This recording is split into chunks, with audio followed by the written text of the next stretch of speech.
কথাগুলি সুন্দর করে হৃদয়ের গহীনে ধারণ করতে হবে। মনে রাখবেন, নামাজ দিয়া, রোজা দিয়া, হজ দিয়া, যাকাত দিয়া, কোরআন তেলাওয়াত, তাহাজ্জুদ, আউয়াবিনার, চাষতার জিকির দিয়া আর তাসবিহ দিয়ে জান্নাতের ডেকোরেশনের ব্যবস্থা হয়। জান্নাতের মালিকানার জন্য প্রিয় ঈমান লাগে। ঈমান যদি আমার প্রিয় না থাকে, তাহলে এই নামাজ, এই রোজা, এই হজ, এই যাকাতের কোনো ভ্যালু, কথা বলেন না কেন, কোনো ভ্যালু। সারা জীবন শুধু শুনছেন। রোজা রাখলে আল্লাহ পাকের রাসূলের হাদিসের ভিতরে বলেছেন, আল্লাহ পাক বলেন রোজা আমার জন্য রাখে, আমি তার প্রতিদান। রোজা রাখলে জীবনের সব গুনাহ মাফ। কিন্তু এটাও কি দেখেছেন, নবীজি বলেছেন মান সামা রমাদানা ঈমানা। এটাও কি দেখেছেন, মান সামা রমাদানা ঈমানা। নামাজ তো পড়তে হবে, নামাজ দিয়ে জীবনের সব গুনাহ মাফ হবে, কিন্তু শর্ত হলো আগে ঈমান থাকতে হবে। ঈমানের সাথে নামাজের অনেক দাম, ঈমানের সাথে রোজার অনেক দাম, ঈমানের সাথে যাকাতের অনেক দাম, ঈমানের সাথে জিকিরের অনেক দাম, ঈমানের সাথে কোরআন তেলাওয়াতের অনেক দাম, ঈমানের সাথে আউয়াবিন, চাষতার, ইশরাকার, তাহাজ্জুদের অনেক দাম, ঈমানের সাথে মাদ্রাসা মসজিদ তৈরির অনেক দাম। কিন্তু ঈমান নষ্ট করে মাদ্রাসা মসজিদ তৈরি করলে আখিরাতে এর কোনো ভ্যালু নাই।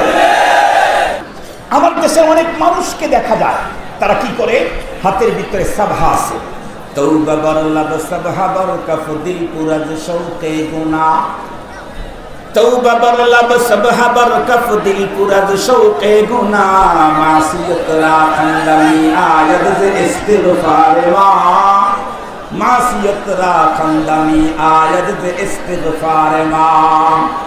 খুব ভালো করে বুঝবেন মুসলমান, আমি আগেই বলেছি, ঈমানদার হওয়ার জন্য কোরআনুল কারীমের বিসমিল্লাহর বা থেকে সূরা নাসের সিন পর্যন্ত টোটাল তার উপরে অবিচল আস্থা থাকতে হয়, তারপরে ঈমানদার। বেঈমান হওয়ার জন্য পুরা কোরআন বিশ্বাস করা লাগে না, বরং কোরআনুল কারীমের কিছু অংশ বিশ্বাস করলো আর কিছু অংশ বিশ্বাস করলো না, একটা অংশ বিশ্বাস করলেই আর ঈমান থাকে না। আল্লাহ পাকের কালামে আল্লাহ পাক বলেন, আল্লাযীনা ইউমিনুনা বিবাদিল কিতাবি ওয়া ইয়াকফুরুনা বিবাদ লাহুম খিজয়ুন ফিল হায়াতিদ দুনিয়া। আল্লাহু আকবার বলেন। একটু মহব্বত আর ভালোবাসা নিয়ে কার্পণ্যতাকে পরিহার করে সকলে আবারও সমস্যারে পড়ে নেই আলহামদুলিল্লাহ। সম্মানিত উপস্থিতি, আপনারা 3 দিনের তাফসীরি আয়োজনের প্রথম দিন গতকালকে দেশের বরেণ্য হযরত উলামা মাশায়েখদের জবান থেকে অত্যন্ত গুরুত্বপূর্ণ তাফসীরি আলোচনা শুনেছেন। আজকেও দেশের বরেণ্য হযরত উলামা মাশায়েখের জবান থেকে আলোচনা শুনেছেন, খুসুসান বর্তমান বাংলার মুনাজিরে আযম, তরজমানে আহলে সুন্নাত ওয়াল জামাআহ আল্লামা নুরুল ইসলাম মরিপুরি সাহেব দামাত বারাকাতুহুল আলিয়ার জবান থেকেও অত্যন্ত গুরুত্বপূর্ণ বর্তমান সময় উপযোগী দ্বীনি আলোচনা শুনেছেন। আমার পরে বাংলার সিংহ পুরুষ জিন্দা শাহজালাল আল্লামা মামুনুল হক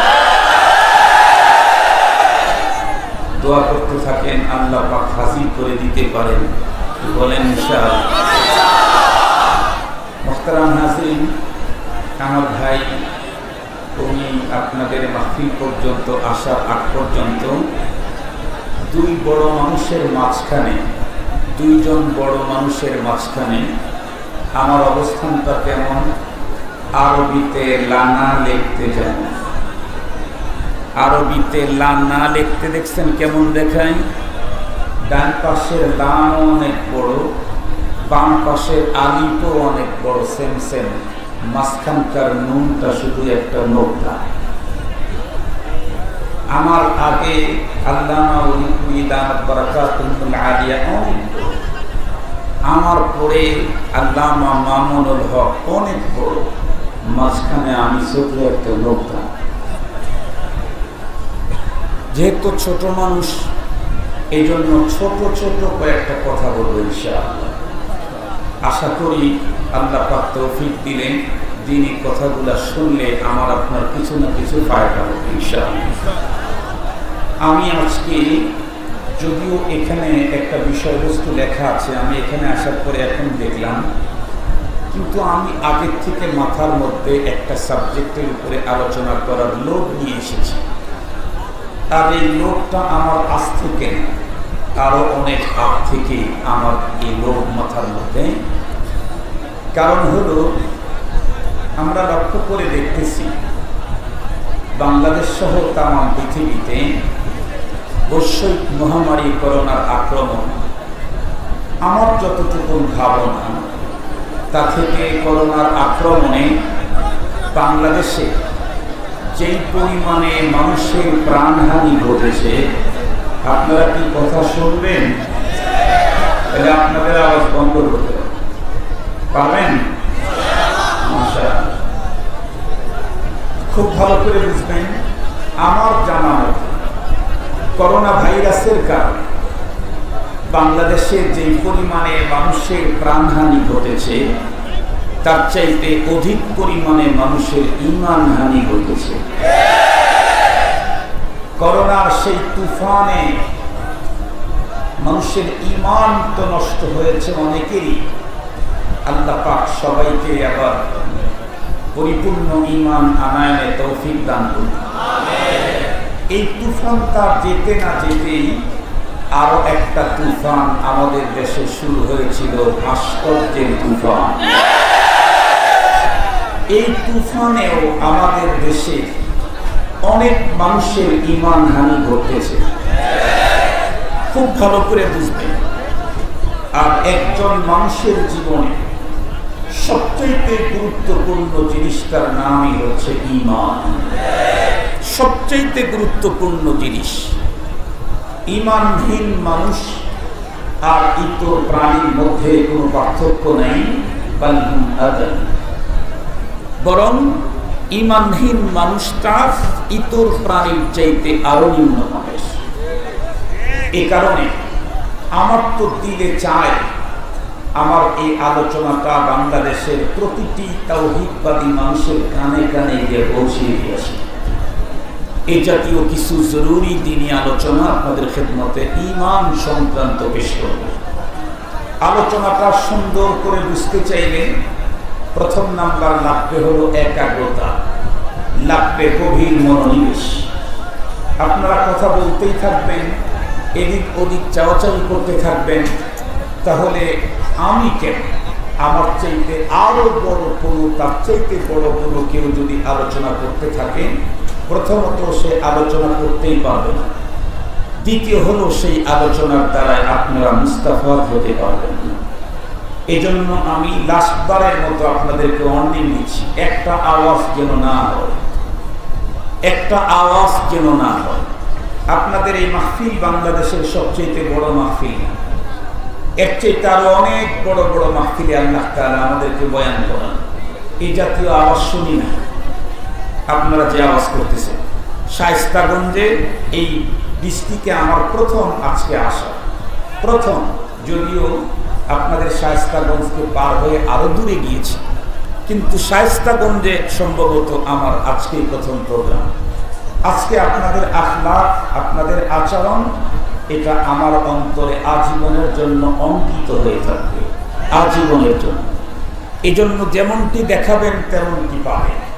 মুহতারাম হাজিরিন, আমি আমার বিষয়টাকে আপনাদের অন্তরের অন্তঃস্থলে একদম গভীর পর্যন্ত পৌঁছাবার জন্য একটু পূর্বে থেকে দুটি কথা আপনাদেরকে শুনতে হবে। আমরা প্রত্যেকেই জানি এই পৃথিবীতে যত মানুষ আছে, তামাম মানুষের মধ্যে যে সমস্ত মানুষগুলি পরপারকে বিশ্বাস করে, আখিরাতকে যারা বিশ্বাস করে, আখিরাতের সুখ আর দুঃখ যারা বিশ্বাস করে, পরপারের জান্নাত আর জাহান্নাম যারা বিশ্বাস করে, পরপারে স্বর্গ আর নরক যারা বিশ্বাস করে, এই জাতীয় প্রতিটি মানুষ পরপারের জীবনে সুখী হতে চায়, জান্নাত পেতে চায়, স্বর্গে যেতে চায়। কেউ দুঃখী হতে চায় না, দোজখে যেতে চায় না, নরকবাসী হতে চায় না। ঠিক বললাম না? ঠিক বললাম? তো পৃথিবীর যে সমস্ত মানুষগুলি পরপারকে বিশ্বাস করে, জান্নাত জাহান্নামকে বিশ্বাস করে, তারা কেউ জাহান্নামী হতে চায় না, প্রত্যেকেই জান্নাতি হতে চায়, জান্নাত পেতে চায়। কিন্তু বলুন, জান্নাত কি আমার দাদা বাড়ি অথবা মামা বাড়ির, নানা বাড়ির কোনো কর্তৃক সম্পদ? বাবার সূত্রে, নানা বাড়ির সূত্রে কি জান্নাত পাওয়া যায়? না। জান্নাত কে তৈরি করেছেন? মালিককে আল্লাহ। আল্লাহ পাকের কাছ থেকে এই জান্নাত আমি নিতে চাইলে অথবা জান্নাতে আমি যেতে চাইলে আমাকে কার ফর্মুলা মেনে যেতে হবে? যিনি আবিষ্কারক তার ফর্মুলা, যিনি আবিষ্কার করেছেন তার ফর্মুলা ছাড়া পৃথিবীর অন্য কোনো তন্ত্র মন্ত্র দিয়ে কখনোই জান্নাতের মালিকানা পাওয়া যাবে না। মহান আল্লাহ পাক রব্বুল আলামিন তার তৈরি করা জান্নাতের মালিকানা কাকে দিবেন, কাকে জান্নাতে বসবাস করার জন্য আল্লাহ পাক সুযোগ করে দিবেন, এ বিষয়ে কোরআনুল কারীমে স্পষ্ট বর্ণনা এসেছে। যে কোনো মানুষ আল্লাহ পাকের জান্নাতের মালিকানা নিতে চাইলে দুইটা পদ্ধতি আছে। একটা হচ্ছে লং পদ্ধতি, আর একটা হচ্ছে শর্ট পদ্ধতি। আমি যেহেতু আগেই বলেছি, দুইজন বড় হযরতের মাঝখানে নুনের অবস্থান যেমন, আমার অবস্থানও তেমন, সঙ্গত কারণেই আমি লং পদ্ধতি আপনাদের খেদমতে আজকে বর্ণনা করব না।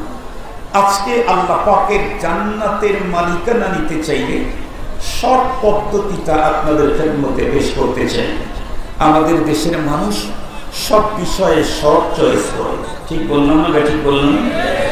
মুহতারাম হাজির, খুব ভালো করে বুঝবেন, আল্লাহ পাকের কোরআনে আল্লাহ পাক স্পষ্ট বর্ণনা করেছেন, কেউ যদি আমার জান্নাতের মালিকানা পেতে চায় তো কমপক্ষে শর্ট পদ্ধতিতে জান্নাতের মালিকানা পেতে চাইলেও তার জন্য দুইটা পুঁজি লাগবে।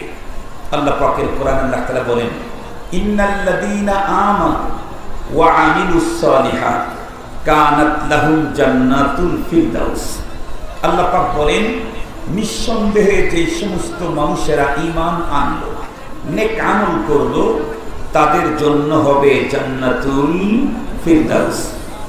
তাহলে কয়টা পুঁজি লাগবে বলুন? দুইটা পুঁজি লাগবে। এই দুই পুঁজি যার, জান্নাত তার। এই দুই পুঁজি যার কাছে নেই, জান্নাত তার হবে না। একদম নিট এন্ড ক্লিন, স্বচ্ছ, ফ্রেশ, ক্লিয়ার কথা, একদম ক্লিয়ার সাফ কথা। আপনি কি জান্নাতি হতে চান? তাহলে কমপক্ষে আপনার দুইটা পুঁজি লাগবে, কমপক্ষে দুইটা পুঁজি লাগবে। এই দুইয়ের কমে জান্নাতি হওয়ার কোনো উপায় নেই। পুঁজি লাগবে দুইটা। আপনি কোন এলাকা, আপনি কোন এরিয়া, আপনি কোন ঘরানা, আপনি কোন পজিশনে, আপনি কোন লেভেলে, আপনি কি জাতে, আপনি কোন দেশে, এগুলি দেখে কখনো জান্নাত দেওয়া হয় না। জান্নাত পেতে চাইলে কমপক্ষে দুইটা পুঁজি লাগবে। একটা হলো ঈমান, আর একটা নেক আমল। পুঁজি যদি না থাকে, আপনি যেই হন, জান্নাত আপনার হবে না। বিষয়টাকে বোঝার জন্য তিনটা মিসাল পেশ করতে চাই। নাম্বার 1, আপনারা বলুন তো দেখি, এই পৃথিবীতে যত মুসলমান আজ আছে, অতীতে ছিল, আগামীতে আসবে, সকল মুসলমানদের মুসলিম জাতির পিতাকে একটু জোরে বলেন। মুসলমানদের জাতীয় পিতা ইব্রাহিম আলাইহিস সালাম। কোন সন্দেহ আছে কি? ইব্রাহিম আলাইহিস সালাম শুধু তামাম মুসলমানদের পিতা নন, মুসলিম জাতিরই শুধু পিতা নন, বরং উনি নবীদের নবী, আখিরি নবী জনাবে মুহাম্মদুর রাসূলুল্লাহ সাল্লাল্লাহু আলাইহি ওয়াসাল্লামেরও পিতা। আমাদের নবীজি বলেছেন, আমি তো আমার পিতা ইব্রাহিম আলাইহিস সালামের দোয়ার ফসল। আমাদের নবীজি বলেছেন, যে নবী পুরা মুসলিম জাতির বাবা, নবীদের নবী যিনি, তারও বাবা, ওনার বাবা আজর। আমি জিজ্ঞাসা করি, জান্নাতি না জাহান্নামী? বুঝে বলবেন, জান্নাতি না জাহান্নামী? জাহান্নাম। মুসলিম জাতির পিতা, তার পিতা হওয়ার পরে জান্নাতি না জাহান্নামী কেন? কারণ হলো, কার পিতা, কার ছেলে, কার মা, কার মেয়ে, এগুলি দেখে জান্নাত হয় না। জান্নাতের মালিকানা পেতে চাইলে দুইটা পুঁজি লাগে। এই দুই পুঁজি যার জান্নাত তার, দুই পুঁজি যার কাছে নেই সে কার পিতা এটা দেখে কোনো জান্নাত দেওয়া হবে না।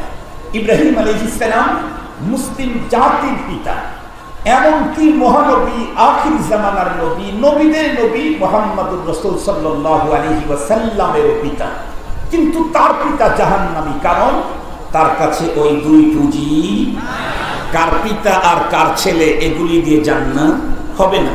খুব ভালো করে বুঝবেন বাংলাদেশের মুসলমান, আমরা তো রঙিন স্বপ্ন দেখছি, আমরা তো ধান্দার জগতে বাস করছি, ধান্দার জগতে। খুব ভালো করে কথাগুলি বুঝবেন। হযরতে আরো একজন পয়গম্বর, হযরতে নূহ আলাইহিস সালাম, অনেক বড় পয়গম্বর, যেই পয়গম্বরের এক বদদুয়াতে তাম পৃথিবীর সকল কাফের, মুশরিক, বেঈমান, নাস্তিক, মুরতাদদের আন্ডা বাচ্চা সবলে আল্লাহ পাক শেষ করে দিলেন এক বদদুয়ায়। উনি শুধু বলেছিলেন, রব্বি লা তাদার আলাল আরদি মিনাল কাফিরিনা দাইয়ারা ইন্নাকা ইন তাদারহুম ইউদিল্লু ইবাদাক ওয়া লা ইয়ালিদু ইল্লা ফাজিরান কাফফার। আয় আল্লাহ, তাম পৃথিবীর কাফের, মুশরিক, বেঈমান, নাস্তিক, মুরতাদদের আন্ডা বাচ্চা সবলে শেষ করে দাও, কারণ একটাও যদি বাকি রাখো তাহলে তার থেকে যেটা হবে এটাও ওই জাতীয়ই হবে। আল্লাহ পাক তার রাসূলকে কি বললেন? ফাসনাইল ফুলকা বিআয়ুনিনা। তাহলে আমি আপনাকে ডিরেকশন দিচ্ছি, সেই অনুযায়ী আপনি একটা কিস্তি তৈরি করেন। পৃথিবী থেকে কাফের, মুশরিকদেরকে ক্লিন করার প্রোগ্রাম শুরু হয়ে গেল। লম্বা কথা, খুব ভালো করে বুঝবেন। যেই পয়গম্বরের এক বদদুয়ায় তাম পৃথিবীর সমস্ত কাফের, মুশরিকের আন্ডা বাচ্চা শেষ করে দেওয়া হলো। কত বড় পয়গম্বর! আমরা কত বদদুয়া করতেছি নাস্তিক, মুরতাদদের জন্য, গণনাও ধরে না। আর নূহ পয়গম্বর এক বদদুয়া করলেন, তাম দুনিয়া ক্লিন, তাম দুনিয়া ক্লিন। এত বড় পয়গম্বর, আমি জিজ্ঞেস করতে চাই, তার ছেলে কেনান জান্নাতি না জাহান্নামী? এত বড় পয়গম্বর, তার কলিজার টুকরা সন্তান, যেই সন্তানের পা পয়গম্বর চুমু খেতেন, যেই সন্তানের পা পয়গম্বর বুকের উপরে ধরতেন, যেই সন্তানকে বুকে বহন করেছেন পয়গম্বর, যেই সন্তানকে নিজের কাঁধে বহন করেছেন পয়গম্বর, যেই সন্তানের টয়লেট পরিষ্কার করেছেন পয়গম্বর, যে সন্তানকে বুকে জড়িয়ে ধরে রেখেছেন পয়গম্বর, নরমাল কোনো পয়গম্বর নন, প্রথম সারির পয়গম্বর হযরতে নূহ আলাইহিস সালাম। তার সন্তান জান্নাতি না জাহান্নামী? কেন? কারণ কার ছেলে কার বাবা এগুলি দেখে জান্নাত হয় না। জান্নাতের মালিকানা নিতে চাইলে কমপক্ষে কয়টা পুঁজি লাগবে? কমপক্ষে দুইটা পুঁজি লাগবে। এক নাম্বার ঈমান, দুই নাম্বার নেক আমল। এই দুই পুঁজি যার নাই, জান্নাত তার হবে না। সে কার ছেলে কার বাবা এগুলি দেখার সুযোগ নেই। মুহতারাম হাজরিন, খুব ভালো করে ঠান্ডা মাথায় বুঝবেন। আরেকটা মিসাল দিয়ে শেষ করছি। আরো একজন পয়গম্বর, বড় মাপের পয়গম্বর, হযরতে লূত আলাইহিস সালাম। ওনার স্ত্রী রফিকায়ে হায়াত, অর্ধাঙ্গিনী। আমাদের দেশে স্ত্রীকে অর্ধাঙ্গিনী বলে, মনে হয় যেন স্বামী আর স্ত্রী একটা দেহের ন্যায়। নিসফ হলো স্বামী, নিসফ হলো স্ত্রী, 50 হলো স্বামী, 50 হলো স্ত্রী। যেই স্ত্রীর সাথে পৃথিবীতে আমি যতটুকু জানি, দুইজন মানুষের সবচাইতে কাছের সম্পর্ক, দেহের সম্পর্ক স্বামী আর স্ত্রীর হয়। এত কাছের সম্পর্ক পৃথিবীর অন্য দুইজন মানুষের মাঝে হয় না। একই বালিশের উপরে, একই কম্বলের নিচে একসাথে দেহের সম্পর্ক যার থাকে, এমন একজন কাছের মানুষ, রফিকায়ে হায়াত, জীবন সঙ্গিনী হযরতে লূত আলাইহিস সালামের মতো একজন পয়গম্বরে। জিজ্ঞেস করতে চাই, উনি জান্নাতি না জাহান্নামী? একটু জোরে বলুন। জাহান্নামী। এত বড় পয়গম্বরের স্ত্রী, এত বড় পয়গম্বরের প্রিয় পত্রী, এত বড় পয়গম্বরের বেডের সাথী, এত বড় পয়গম্বরের শারীরিক সম্পর্কধারিণী, এরপরেও সে জাহান্নামী কেন? কারণ আগেই বলেছি, জান্নাতের মালিকানা নিতে চাইলে দুইটা পুঁজি লাগে। এই দুই পুঁজি যার, জান্নাত তার। দুই পুঁজি যার নাই, জান্নাত তার হবে না। কার মেয়ে কার মা, কার ছেলে কার স্ত্রী, এগুলি দেখে জান্নাত বন্টন হয় না। মনে থাকবে তো কথাগুলি? মনে থাকবে তো?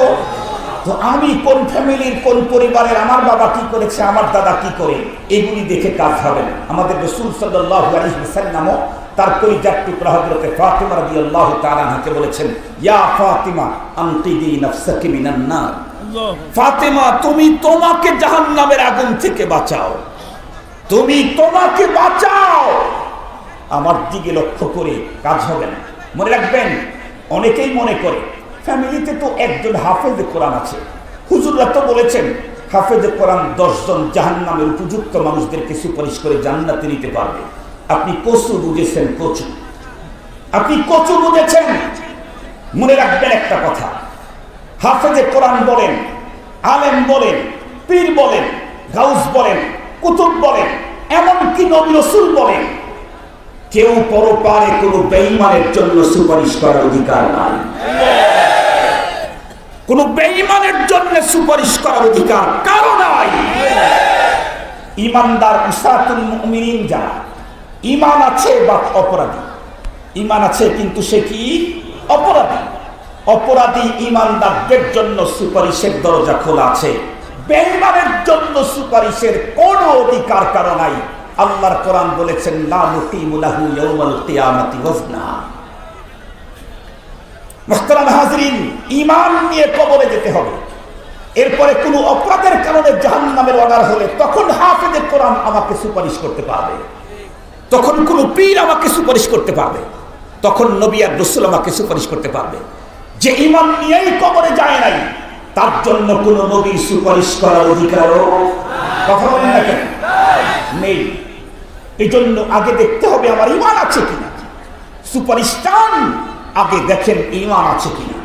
মুহতারাম হাজরিন, যদি এই দুই পুঁজি থাকে, দুই পুঁজি যদি থাকে, ঈমান আর নেক আমল, তাহলে সেই জান্নাতি, সে যে ফ্যামিলিরই হোক, যে এরিয়ারই হোক, যে দেশেরই হোক, যে কন্ডিশনেরই হোক, যে অবস্থারই হোক না কেন।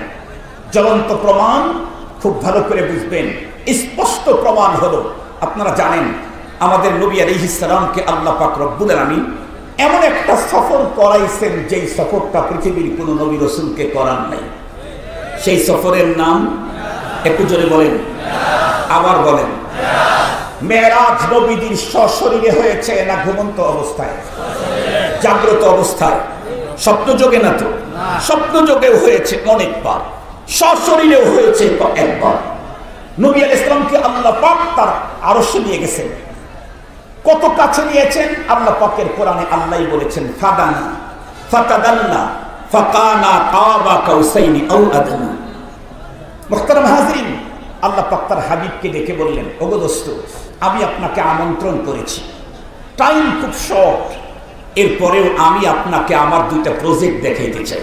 সুবহানাল্লাহ বললেন না? যে আমাদের বড় লোক যারা, তাদের অনেক প্রজেক্ট থাকে না? আল্লাহ পাকের প্রজেক্ট নাই, আছে। কি পরিমাণ আল্লাহ পাকই ভালো জানেন, পৃথিবীর কেউ তা জানে না। দুইটা প্রজেক্ট আপনাকে আমি অবশ্যই দেখাবো, একটা হলো জান্নাত আর একটা জাহান্নাম। এই জন্যই তো আমরা বলি, পৃথিবীর সমস্ত নবী আর রাসূলগণ জান্নাত জাহান্নামের ওয়াজ করেছেন না দেখে, আমার রাসূল জান্নাত আর জাহান্নামের ওয়াজ করেছেন নিজের চোখে দেখে। আমার রাসূল জান্নাত জাহান্নামের ওয়াজ করেছেন নিজের চোখে দেখে এসে। নবী আলাইহিস সালাম ফেরেশতা একজনকে পাঠিয়ে দেওয়া হলো, পয়গম্বরকে জান্নাত দেখায় নিয়ে আসে। জান্নাতের গেটে যাওয়ার পরে যখন জান্নাতের ওখানে গেলেন, গেট যখন খুললেন, খোলার পরে জান্নাতের ভিতরে পা দিলেন। নবী আলাইহিস সালাম জান্নাতের ভিতরে পা দিয়ে দেখলেন কি আজীব কারবার। সাইয়েদনা হযরত বেলাল হাবশী রাদিয়াল্লাহু তাআলা আনহু আগে থেকেই জান্নাতের ভিতরে রেডি পজিশন, মনে হয় যেন পয়গম্বরের খেদমতের জন্য বেলাল আগেই হাজির। আল্লাহ পাক মূলত দেখায় দিলেন, ওগো আমার হাবিব, আমার দোস্ত, আপনার বেলালের মর্যাদা কোন পরিমাণ দেখে। উনি ছিলেন কালো, অসুন্দর, ঠোঁটমোটা, এরপরে ছিল কৃতদাস। কিন্তু তারপরেও কে কৃতদাস, কে কালো, কে বেটে, কে অসুন্দর, এগুলি দেখে জান্নাত হয় না। জান্নাত হয় দুই পুঁজি, যার জান্নাত তার। সেই দুই পুঁজির এক নাম্বার, দুই নাম্বার, আবার বলেন, এই দুই পুঁজি ছাড়া কেউ জান্নাতে যেতে পারবে না। কেউ না, কেউ না, কেউ না। দুই পুঁজি লাগবে। তাহলে এই দুই পুঁজির ব্যাপারে একটু বিশ্লেষণ করি। আমাদের কি কন্ডিশন? দুই পুঁজির ভিতরে ঈমান আর একটা হলো নেক আমল। নেক আমলের ব্যাপারে কিছুটা ফ্যাসিলিটি আছে, আলহামদুলিল্লাহ বলেন। আমরা সবাই ফ্যাসিলিটি খুঁজি না? নেক আমল ব্যাপারে কিছু ফ্যাসিলিটি আছে। কেমন? নেক আমল যদি কারো বেশি হয় তাহলে তো অনেক সুন্দর, জান্নাতের ডেকোরেশন হবে অনেক উন্নত। নেক আমল যদি কারো একটু কম হয় তাতে তেমন কোনো ঝামেলা নেই, আলহামদুলিল্লাহ বলেন। নেক আমল যদি কারো একটু কম হয় তাতে তেমন কোনো ঝামেলা নেই। কেন? কারণ নেক আমল দিয়ে জান্নাতের ডেকোরেশন হয়। নেক আমল বাড়তে থাকবে, জান্নাতের ডেকোরেশন উন্নত হবে। নেক আমল কমতে থাকবে, জান্নাতের কন্ডিশনটা একটু নরমাল হবে। তবে মনে রাখতে হবে, খবরদার বদ আমল যেন না হয়। কি যেন না হয়? কথা বলেন। বদ আমল যেন না হয়। নেক আমল কম হয়েছে, অত বেশি তাহাজ্জুদ পড়তে পারে নাই, অত বেশি আউয়াবিন চাষ ইসলাম করতে পারে নাই, অত বেশি নফল করতে পারে নাই, অত বেশি সদকা করতে পারে নাই, তাতে তেমন কোনো ঝামেলা নেই। ওর জান্নাতের ডেকোরেশনটা একটু নরমাল হবে। কিন্তু বদ আমল করলে খবর আছে। এক চাইতে বড় সিরিয়াস হলো বদ আমল যদি হয়ে যায়, তাতেও তেমন যে খুব সিরিয়াস ঝামেলা তা না। আল্লাহ ইচ্ছা করলে ক্ষমা করে দিবেন, অথবা আপনজন কেউ থাকলে সুপারিশ করবেন, নবী সুপারিশ করলে ওটা মাফ হয়ে যেতে পারে। কিন্তু খবরদার একটা বিষয়ে খুব অ্যালার্ট থাকতে হবে, সেটা হলো ঈমান যেন কখনো নষ্ট না হয়। নষ্ট ঈমান দিয়ে জান্নাতের মালিকানা পাওয়া যায় না, যাবে না। ঈমান নষ্ট হলে নবীও সুপারিশ করার অধিকার থাকবে না। মুসলমান ভাইরা আমার কথাগুলা ভালো করে বুঝবেন। এ পর্যন্ত আলোচনা দিয়ে একটা জিনিস বুঝাইতে চেয়েছি, পৃথিবীর যে সমস্ত মানুষগুলি পরপারের জীবনে আল্লাহ পাকের জান্নাতের প্রত্যাশী, তাদেরকে বলতে চাই, মনে রাখবেন রঙিন কোনো চশমা পরে লাভ নাই। ধান্দার জগৎ আর কল্পনার জগতে বাস করেও তেমন কোনো লাভ নাই। বরং মনে রাখতে হবে, জান্নাত পেতে চাইলে মিনিমাম দুইটা পুঁজি লাগবেই লাগবে। তার ভিতরে নেক আমলের ব্যাপারে কিছু ফ্যাসিলিটি থাকলেও ঈমানের ব্যাপারে বড় সিরিয়াস এবং কঠোরতা। নষ্ট ঈমান দিয়ে কখনোই জান্নাতে যাওয়া যায় না। মনে রাখবেন, ভালো করে মনে রাখবেন। খুব সুন্দর করে কথাটা বুঝাবার জন্য বলি। ধরে নেন আপনাদের শায়েস্তাগঞ্জের এই এলাকার একজন ছেলে, তার বাবা নাই, মা নাই, আপনজন বলতে কেউ নাই। এলাকার কোনো একজন বিত্তবান মানুষ তাকে আপন করে নিল। ছোট্ট থেকে লালন করতে করতে একটু বড় হয়ে গেল। এখন ও যখন যুবক হয়েছে, ও তখন বন্ধুরা আমার তাকে যে লালন করে সেই বিত্তবানের সঙ্গেও খাতির তৈরি করলো। এক পর্যায়ে বিত্তবানকে ডেকে বলল, ওই বিত্তবান শুধু বিত্তবানই নয়, বিত্তবান একদিক থেকে যেমন বিত্তবান, অপর দিক থেকে লোকটা বন্ধুরা আমার হৃদয় দান। ওর সাথে খাতির লাগায়া বলল, ভাই বা দাদা বা আঙ্কেল বা চাচা যাই বলুক না কেন, আমি তো ছোটবেলা থেকে আপনার এখানেই বড় হলাম, দেখতে দেখতে এখন অনেক বড় হয়ে গেলাম। আমাকে তো অবশ্যই সংসার জীবনে ইন করতে হবে, আমার তো ফ্যামিলি করতে হবে। আমি এইভাবে কাজ করে কতদিন পর্যন্ত চলবো?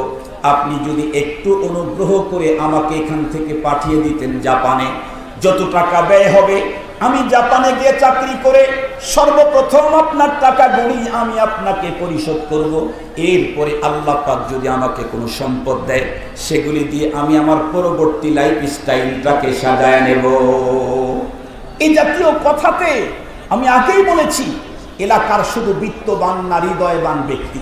সে চিন্তা করলো, ছোটবেলা থেকে ওই লাওয়ারিশ বাচ্চাটাকে আমি লালন করেছি, এখন বড় হয়েছে, ঠিকই তো বলেছে, ওরে জাপানে পাঠাতে না হয় 15 লাখ টাকাই ব্যয় হবে। আমার তো টাকার কোনো অভাব নেই, ও আবার পরে আমাকে টাকাগুলি দিয়েও দিবে। যদি না দেয়, মানুষ তো মানুষের জন্যই, 15 লাখ টাকা গেলে আমার কি, ছেলেটাকে জাপানে পাঠিয়ে দিল। ও খুব খুশি, প্রকৃতই তার মালিকের টাকা পরিশোধ করার নিয়তেই চলে গেল। জাপানে যাওয়ার পর আল্লাহ পাকের কুদরতের কি খেলা, এই ছেলেটা সবচাইতে দামি উন্নত কোম্পানিতে ওর চাকরি হলো, আলহামদুলিল্লাহ। ওর ডিউটি পড়লো যেই অফিসে, সে অফিসটা পৃথিবীর ভিতরে সবচাইতে আপডেট পদ্ধতিতে উন্নত ডেকোরেশন করা। ও প্রথম দিন অফিসের ভিতরে ঢুকেই অফিসের ডেকোরেশন দেখে আর মাথা মুথা হেট হয়ে গেল। এটা কি দুনিয়া নাকি স্বর্গতল? ও ভাবতেছিল। ঢোকার পরে আর তেলের ভিতরে ঢুকলো, যে কোনো মূল্যে আমি যত টাকা ইনকাম করব এই টাকা দিয়ে আমি বাংলাদেশে এইরকম করে ডেকোরেশন করে একটা ঠিকানা আমিও বানাবো। পরেও করলো কি, ও যা ইনকাম করলো তা থেকে 15 লাখ টাকা মালিকের জন্য আগে পাঠিয়ে দিল। 10 বছরের ভিসা নিয়ে গেছে। আর অবশিষ্ট যত টাকা ইনকাম করেছিল সব টাকা দিয়া ওই উন্নত ডেকোরেশনের যত সামান সব খরিদ করলো, এবং কি এসি থেকে শুরু করে সিসি পর্যন্ত সব সামগ্রী খরিদ করলো। খুব ভালো করে বুঝবেন, ওই ছেলেটার বাংলাদেশে ঘর তো নাই, ঘর উঠানের জায়গাও মনে আছে না আপনাদের? বাবা নাই, মাও নাই। ও কিন্তু ডেকোরেশনের সব সামগ্রী খরিদ করে 10 বছর পরে যখন শায়েস্তাগঞ্জে আসলো, বলুন তো দেখি, ওর আর কোনো পুঁজি নাই, তামাম পুঁজি দিয়ে ডেকোরেশন সামগ্রী খরিদ করেছে। বলেন তো দেখি, এ কি নরমাল পাগল না এই পৃথিবীর শ্রেষ্ঠ পাগল? আর একটু জোরে বলেন, শ্রেষ্ঠ পাগল কেন? তুমি ডেকোরেশন সামগ্রী খরিদ করলে পৃথিবীর সবচেয়ে আপডেট, কিন্তু এই ডেকোরেশন সামগ্রী এসি আর সিসি লাগাবা কোথায়? তোমার ঘর তো নাই, ঘর উঠাবার জায়গাও নাই। এই ছেলেটা যেমন ইন্টারন্যাশনাল পাগল, আমার দেশের যেই সমস্ত মানুষেরা ওলামায়ে কেরাম যখন বক্তব্য দিচ্ছে ঈমানের ব্যাপারে, তাদের বক্তব্যকে কাউন্টার করে যারা বক্তব্য দেয় আর বলে আমরা কি নামাজ পড়ি না, আমরা কি রোজা রাখি না, আমরা কি হজ করি না, আমরা কি যাকাত দেই না, আমরা কি মাদ্রাসা করি না, আমরা কি মসজিদ করি না, আমরা কি তাহাজ্জুদ পড়ি না, এই জাতীয় বক্তব্য দিয়ে উলামায়ে কেরামের ঈমানি বক্তব্যকে কাউন্টার করে যারা পাগলের বক্তব্য দেয়, এই লোকগুলা ওই ছেলের চাইতে আরো ডাবল বেহুদা। কারণ ভালো করে মনে রাখবেন, কারণ তোমরা যে নামাজ পড়ো আমরা তো অস্বীকার করি নাই, তোমরা যে যাকাত দাও আমরা তো অস্বীকার করি নাই, তোমরা যে মাদ্রাসা করো আমরা তো অস্বীকার করি নাই, তোমরা যে তাহাজ্জুদ পড়ো আমরা তো অস্বীকার করি নাই। আমরা তো বলেছি তোমার নামাজ, রোজা, হজ, যাকাত আর তাহাজ্জুদ তখন কাজে আসবে, এগুলি দিয়ে তো জান্নাতের ডেকোরেশন হয়। জান্নাতের মালিকানার জন্য পিওর ঈমান লাগে, পিওর ঈমান।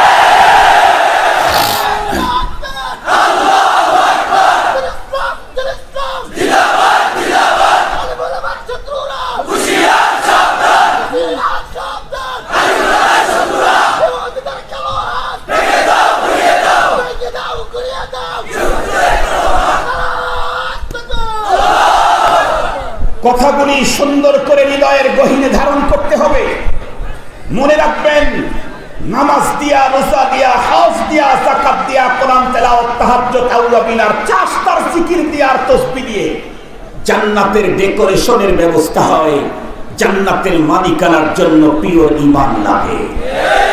ঈমান যদি আমার পিওর না থাকে, তাহলে এই নামাজ, এই রোজা, এই হজ, এই যাকাতের কোনো ভ্যালু, কথা বলেন না কেন, কোনো ভ্যালু? সারা জীবন শুধু শুনছেন। রোজা রাখলে আল্লাহ পাকের রাসূলের হাদিসের ভিতরে বলেছেন, আল্লাহ পাক বলেন রোজা আমার জন্য রাখে, আমি তার প্রতিদান। রোজা রাখলে জীবনের সব গুনাহ মাফ। কিন্তু এটাও কি দেখেছেন, নবীজি বলেছেন মান সামা রমাদানা ঈমানা, এটাও কি দেখেছেন? মান সামা রমাদানা ঈমানা। নামাজ তো পড়তে হবে, নামাজ দিয়ে জীবনের সব গুনাহ মাফ হবে, কিন্তু শর্ত হলো আগে ঈমান থাকতে হবে। ঈমানের সাথে নামাজের অনেক দাম, ঈমানের সাথে রোজার অনেক দাম, ঈমানের সাথে যাকাতের অনেক দাম, ঈমানের সাথে জিকিরের অনেক দাম, ঈমানের সাথে কোরআন তেলাওয়াতের অনেক দাম, ঈমানের সাথে আউয়াবিন, চাষতা, ইশরাকার, তাহাজ্জুদের অনেক দাম, ঈমানের সাথে মাদ্রাসা, মসজিদ তৈরির অনেক দাম। কিন্তু ঈমান নষ্ট করে মাদ্রাসা, মসজিদ তৈরি করলে আখিরাতে এর কোনো ভ্যালু নাই। বিষয়টাকে সুন্দর করে বুঝাবার জন্য একটা মিসাল দিলে বুঝবেন। একজন মহিলার কথা তো হাদিসের মধ্যে আছে। সেই মহিলাটি সারা জীবন পতিতাবৃত্তি করেছে। কি করেছে? পতিতাবৃত্তি করেছে। বুঝেন না কি পতিতাবৃত্তি? জীবনের শেষ সময় একটা ভালো কাজ করেছে, সেটা হলো তৃষ্ণার্ত এক কুকুরকে ওয়ান টাইম একবার পানি পান করিয়েছে। বলুন তো দেখি তার জীবনের গুনাহ মাফ হয়ে জান্নাত হয়েছে না হয় নাই? আর একটু জোরে বলেন। আরেকজন মহিলা তামাম দুনিয়া খ্যাত, তার নাম মাদার তেরেসা। কি নাম? Mother Teresa. এক জীবনে ওয়ান টাইম সৃষ্টির ইতর প্রাণী কুকুরকে পানি পান করায়নি। সে ওয়ান টাইম টোটাল লাইফ সৃষ্টির শ্রেষ্ঠ মানুষের সেবা করেছে। মানব সেবা তো উন্নত ইবাদত। মাদার তেরেসা পৃথিবীতে ওয়ান টাইম সৃষ্টির শ্রেষ্ঠ মানব সেবা করেছে। এমন সিরিয়াস পদ্ধতিতে পৃথিবী তাকে গোল্ড মেডেল দিতে বাধ্য হয়েছে। শুনলে অবাক হবেন, মাদার তেরেসা নিজে চিরকুমারিত্ব বরণ করেছিল, জীবনে বিয়েটা পর্যন্ত করে নাই। মাদার তেরেসার থিওরি ছিল, আমি যদি কাউকে স্বামী হিসাবে বরণ করি অবশ্যই তাকে কিছু টাইম দিতে হবে। এতটুকু টাইম সৃষ্টির শ্রেষ্ঠ মানব সেবা ব্যাহত হোক, এটা আমি চাই না। সৃষ্টির শ্রেষ্ঠ মানুষের সেবা টোটাল লাইফটাই করে গেল, চিরকুমারিত্ব বরণ করে বিয়েটা পর্যন্ত করলো না। এই নারীটা বলে গেল। বলুন তো দেখি জান্নাতি না জাহান্নামী? আর একটু জোরে বলেন। কেন কেন? ওই পতিতা নারী ওয়ান টাইম একবার তৃষ্ণার্ত কুকুর ইতর প্রাণীকে পানি পান করানোর কারণে তার জান্নাত হলো, কারণ তার নেক আমলের সাথে ঈমান ছিল। আর মাদার তেরেসা টোটাল লাইফটাই ভালো কাজ করে গেল, কিন্তু তার ঈমান না থাকার কারণে এর ভালো কাজের কোনো ভ্যালু নাই। তাহলে আমাকে এখন জানতে হবে ঈমান কি জিনিস। ঈমান ছাড়া আমার ভালো কাজের ভ্যালু আখিরাতে, কথা বলেন কথা বলেন, ঈমান ছাড়া আমার ভালো কাজের ভ্যালু আখিরাতে। দুনিয়াতে তো আছেই কিছু, দুনিয়াতে তো আছেই ভালো কাজ করলে তার ভ্যালু আছে, কিন্তু আখিরাতে ভালো কাজের ভ্যালু পেতে চাইলে আমার জন্য ঈমান দরকার। তাহলে এখন ঈমান কি জিনিস এটা আমাদের জানা দরকার, কথা বলেন না কেন? চেক করা দরকার ঈমান কি নিট এন্ড ক্লিন নাকি ভেজাল লেগে গেছে ঈমানের, এটা একটু চেক করা দরকার। আমি ইনশাআল্লাহ অল্প টাইমের ভিতরেই আমরা আমাদের প্রত্যেকের ঈমানকে চেক করব। এখন আলহামদুলিল্লাহ বলেন, আলহামদুলিল্লাহ বলেন। মুহতারাম হাজিরিন, ফিরি ফিরি চেক, টাকাও লাগবে না, সিরিয়ালও দিতে হবে না, বসে বসেই চেক করবেন। মনে রাখবেন ঈমান কাকে বলে? ঈমান বলা হয় আমার হাতের ভিতরে যে মহাগ্রন্থ আছে তার নাম, একটু জোরে বলুন, আবার বলুন, আবার বলুন। এটা আমাদের জীবন বিধান, বলেন এটা আমাদের, আবার বলেন এটা আমাদের জীবন বিধান।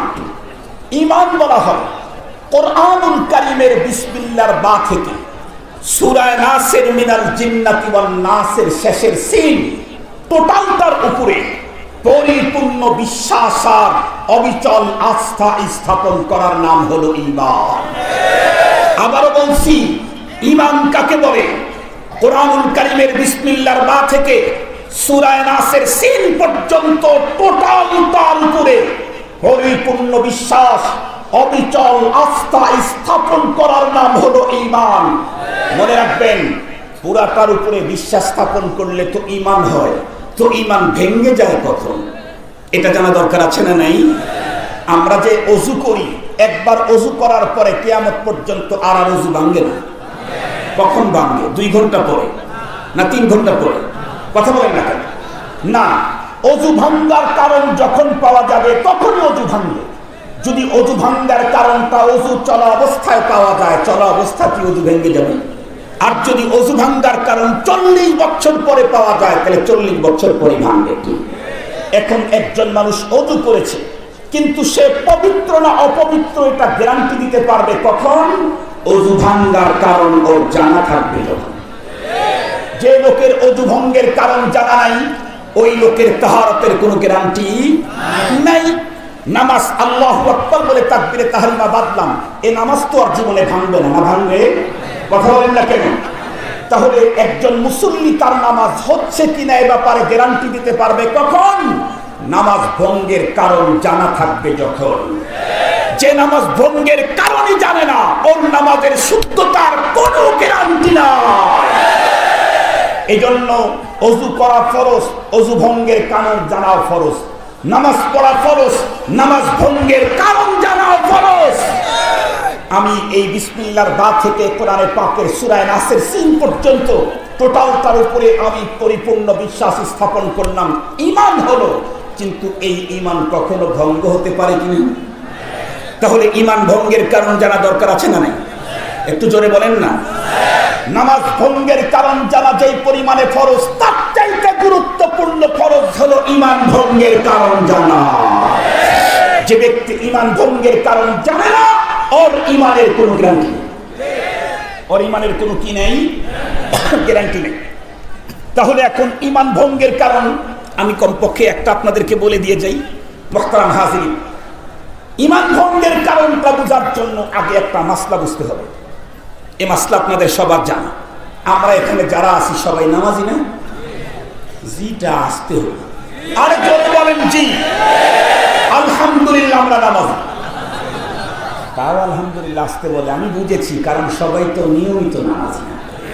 এই জন্য চিন্তা করতেছে চতুর্দিকে ফেরেশতাদের ক্যামেরা, আমি যে বলবো নামাজি, আসলে তো নামাজ পড়ি না, আল্লাহর আদালতে ধরা খাবে।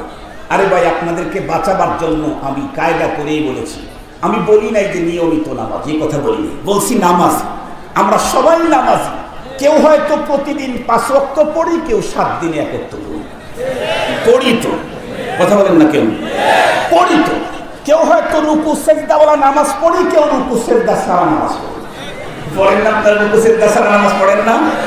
ওই নামাজের নাম কি? জানাজা। তো পড়ি তো নামাজ। নামাজ যেটাই হোক, রুকুওয়ালা হোক, রুকু সেজদা ছাড়াই হোক, প্রতিদিন পড়ুক আর 7 দিনে 1 ওয়াক্ত পড়ুক। নামাজ পড়তে চাইলে যেই সমস্ত জিনিসগুলি অবশ্য পালনীয়, তার ভিতরে একটা, যেই কাপড় পরে নামাজ পড়বে ওটা নাপাক হতে হবে। মাশাআল্লাহ, আপনাদের তাওয়াজ্জু কেমন আছে, মনোনিবেশ কেমন আছে একটু আমি টেস্ট করলাম। তাহলে কাপড় কি হতে হবে? পাক হতে হবে। এই কাপড়টা পাক হবে কখন? ডাব সাবান দিয়ে যখন ধুইবে তখন, ডিটারজেন্ট দিয়ে, সার্ফ এক্সেল দিয়ে, লাইফ বয় দিয়ে না। এই কাপড়টা পাক হওয়ার জন্য শর্ত হলো, ধরে নেন এই পৃথিবীতে না পাক আছে 10 প্রকার। ধরে নেন, যেমন মানুষের পেশাব পাক না, না পাক? পায়খানা, ব্লাড, পুজ, মনি, ওদি, মুজি, গরু ছাগলের পেশাব পায়খানা, ধরেন এরকম 10টা আইটেম আছে যেগুলি না পাক। এই কাপড়টা পাক হওয়ার জন্য শর্ত হলো 10 আইটেমের সবগুলো না পাক থেকে এই কাপড়টা সেফ থাকতে হবে, তাহলে কাপড়টা পাক। ঠিক বললাম না ভুল বলে ফেলছি? আরো জোরে বলেন। কিন্তু জিজ্ঞাসা করতে চাই, এই কাপড়টা নাপাক হওয়ার জন্য কি 10 আইটেমের নাপাকি লাগতে হয়? 5টা লাগতে হয়, 2.5টা লাগতে হয়, 2টা লাগতে হয়, কয়টা? আর জোরে বলেন। একটা লাগলে কি পুরো নাপাক? কমপ্লিট নাপাক?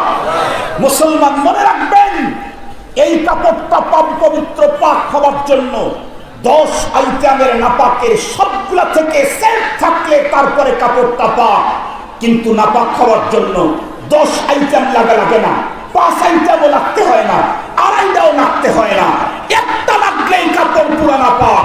মনে রাখবেন, ইমানদার হতে চাইলে কোরআনে পাকের বিসমিল্লাহর বা থেকে সূরা নাসের সিন পর্যন্ত টোটাল তার উপরে পরিপূর্ণ বিশ্বাস, অবিচল আস্থা থাকতে হয়, তারপরে ইমানদার হওয়া যায়। বেঈমান হওয়ার জন্য পুরো কোরআন অস্বীকার করা লাগে না, কোরআনের একটা সূরা অস্বীকার করা লাগে না, একটা আয়াত অস্বীকার করা লাগে না, একটা বাক্য অস্বীকার করা লাগে না, কোরআনের একটা শব্দ অস্বীকার করলেই আর ঈমান থাকে না।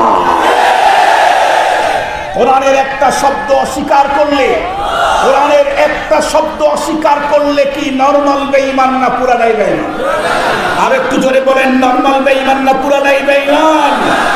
এজন্যই তো তাম পৃথিবীর উলামায়ে কেরামের ঐক্যমতের ফতোয়া, কাফের কাফের, কাদিয়ানি কাফের। কেন কাদিয়ানি কি আমাদের কোরআন পড়ে না? কাদিয়ানি আমাদের কোরআন পড়ে, এ কোরআন মানে, নামাজ পড়ে, রোজা রাখে, আমাদের কিবলা মানে, আমাদের যাবতীয় জানোয়ার খায়, তারপরে কেন কাফের? পুরা কোরআন মানে, কিন্তু একটা আয়াতের কিছু অংশ মানে না। মেইনলি আরো ঝামেলা আছে, সেটা হচ্ছে মা কানা মুহাম্মাদুন আবা আহাদিন মিন রিজালিকুম ওয়ালাকিন রাসূলুল্লাহ। এই আয়াতের এ পর্যন্ত মানে না শুধু ওয়া খাতামান নাবিয়িন। 2টা শব্দ না মানার কারণে তাম পৃথিবীর সমস্ত উলামায়ে কেরামের ঐক্যমতের ফতোয়া কাফের কাফের, কাদিয়ানি কাফের। আমরা আজকে স্পষ্ট ভাষায় বলতে চাই, যারা 30 পারা কোরআন খতম করেন, নামাজ পড়েন, রোজা রাখেন, হজ করেন, যাকাত দেন, পর্দা করেন, তাহাজ্জুদ পড়েন, কিন্তু কোরআনের শাশ্বত বিধান জিহাদকে যারা মানে না, জিহাদকে যারা জঙ্গিবাদ আর সন্ত্রাসী বলে ভিন্ন পথে প্রবাহিত করতে চায়, তারাও বেঈমান।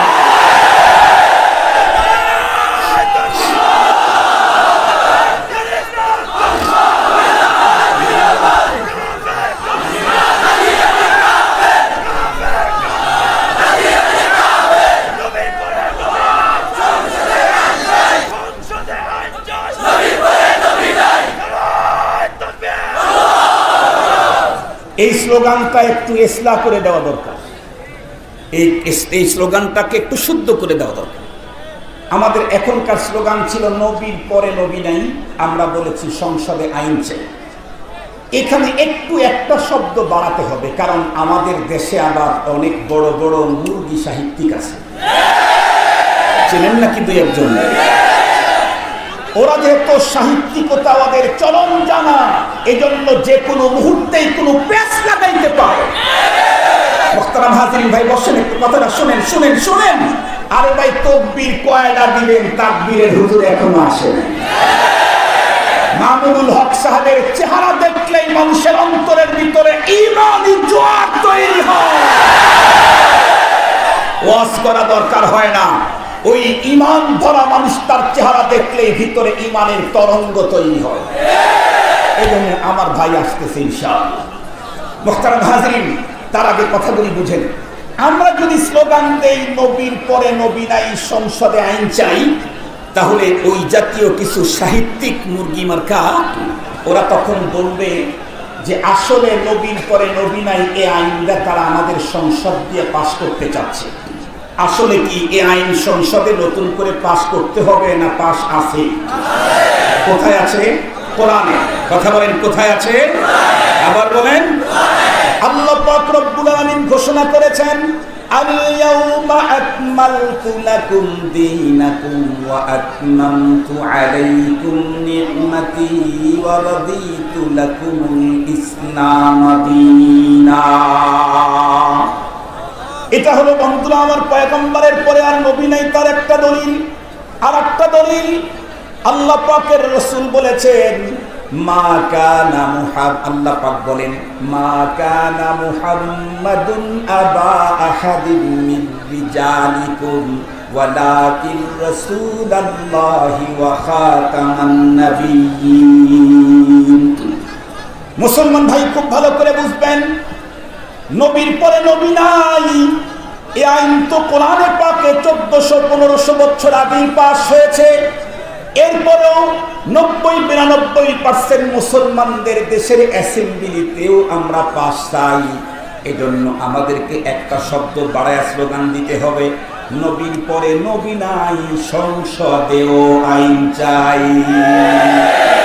সংসদেও আইন চাই, তার মানে এই আইন তো কোরআনে পাস আছেই, সংসদেও চাই।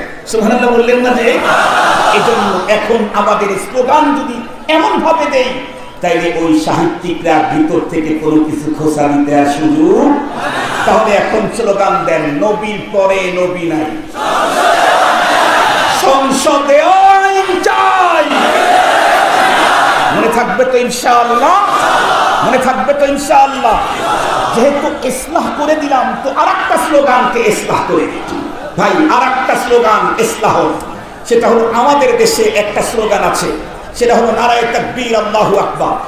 এরপরে আমরা অনেক সময় বলি কোরআন সুন্নাহর আলো ঘরে ঘরে জ্বলো, কেউ আবার বলে সংসদে যাও। আসলে এই দুই স্লোগানের একটাও ঠিক না।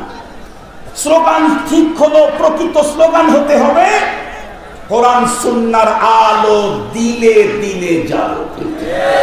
কারণ কোরআন শরীফ খুলে দেখেন, আল্লাহ পাক তার রাসূলকে বলেছেন, আনজালনা আলা কলবি নাযালনা আলা কলবি। ও রাসূল, কোরআনের এই আলো আমি আপনার সিনার উপরে নাযিল করে দিলাম। আল্লাহ তার কোরআনের আলো তার পয়গম্বরের সিনাতে জ্বালাইছেন। আপনারা ঘরে আর সংসদে জ্বালাইলে তো ফায়দা হবে না। যদি ঘরে কোরআনের আলো জ্বালান, সুন্নতের আলো জ্বালান, তাহলে সংসদ থেকে কোরআন বিরোধী আইন পাস হবে। আবার যদি সংসদেও জ্বালান তাহলে ঘরের ভিতরে অপকর্ম চলতেই থাকবে। একজনের স্ত্রী থাকাকালীন আরেকজন বিয়ে করে ফেলবে। বুঝে ফেলেছেন নাকি? বুঝে ফেলেছেন নাকি? এরা বলে নাকি আবার মডেল, তারা নাকি বলে আবার তারকা। ওরাই যদি তারকা হয় তাহলে অন্ধকার কারা? কথা বলেন, কথা বলেন। ওরা যদি তারকা হয় তাহলে অন্ধকার কারা? একজনের স্ত্রী থাকতে আর একজন বিয়ে করা, এ যদি তারকা হয় তাহলে জুলমাতার অন্ধকার কারা হবে?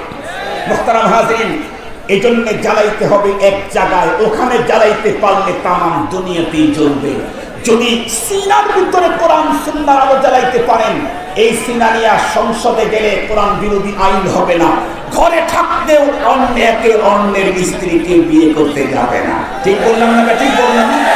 ও যখন ব্যবসা করতে যাবে তখন কোন গ্রাম থেকে সাধারণ আলাভোলা মানুষটাকে সে ধোঁকা দিতে পারবে না। রাস্তায় রাত্রে বেলায় অন্ধকারে পথ চলতে থাকলে কোন সুন্দরী মহিলাকে ইমপ্রিজিং করতে পারবে না। এই জন্য আগামী দিনে আমাদের স্লোগান হবে কোরআন সুন্নাহর আলো। মনে থাকবে তো ইনশাআল্লাহ? মনে থাকবে তো ইনশাআল্লাহ? দিলে দিলে জালো কোরআন সুন্নাহর আলো। মনে থাকবে তো ইনশাআল্লাহ? আমি কোনদিন আসি আর না আসি, স্লোগানটা যেন এখন থেকে শুদ্ধ হয়। রাজি আছি তো ইনশাআল্লাহ? মুহতারাম হাজিরিন, আমি যে কথা আপনাদের খেদমতে বলতেছিলাম, আমার দেশে অনেক মানুষকে দেখা যায় তারা কি করে, হাতের ভিতরে সাবহা আছে। তওবা বরলাব সাবহা বরকাফ দিল পুরাজ শৌকে গুনাহ। তওবা বরলাব সাবহা বরকাফ দিল পুরাজ শৌকে গুনাহ। মাসিয়ত রা খন্দানি আয়াত জে ইস্তিগফার মা। মাসিয়ত রা খন্দানি আয়াত জে ইস্তিগফার মা। খুব ভালো করে বুঝবেন মুসলমান, আমি আগেই বলেছি ইমানদার হওয়ার জন্য কোরআনুল কারীমের বিসমিল্লাহর বা থেকে সূরা নাসের সিন পর্যন্ত টোটালটার উপরে অবিচল আস্থা থাকতে হয়, তারপরে ইমানদার। বেঈমান হওয়ার জন্য পুরা কোরআন বিশ্বাস করা লাগে না, বরং কোরআনুল কারীমের কিছু অংশ বিশ্বাস করলো আর কিছু অংশ বিশ্বাস করলো না। একটা অংশ বিশ্বাস করলেই আর ঈমান থাকে না। আল্লাহ পাকের কালামে আল্লাহ পাক বলেন, আল্লাযীনা ইউমিনুনা বিবাদিল কিতাবি ওয়া ইয়াকফুরুনা বিবাদ লাহুম খিজয়ুন ফিল হায়াতিদ দুনিয়া। আল্লাহু আকবার বলেন।